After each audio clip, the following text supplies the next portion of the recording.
In today's video, I'm going to teach you how to add a VAT number on Shopify.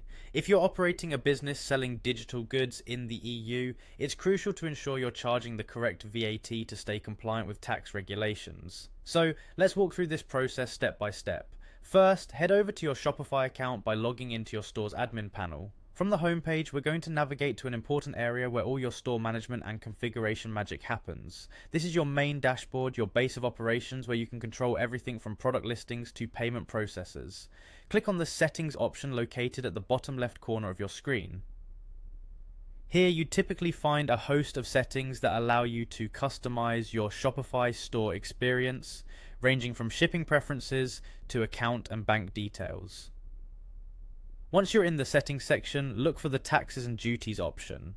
This is the specific area where all tax configurations are managed.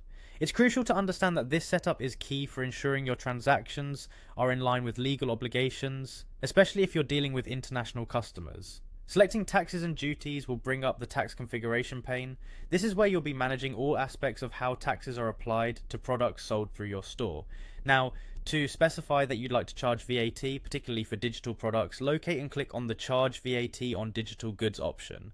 This option directly pertains to businesses selling digital goods like ebooks, online courses, or streaming services, where EU VAT regulations might apply. By selecting this, you are essentially setting up your platform to automatically apply VAT charges for relevant transactions. Finally, don't forget to click on Save. This is a crucial step because without saving, all the configurations you just made won't take effect.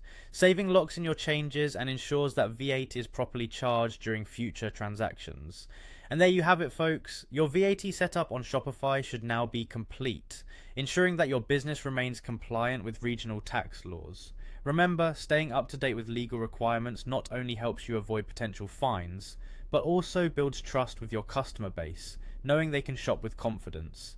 Thank you for watching, and if you found this video helpful, don't forget to like and subscribe for more useful tutorials.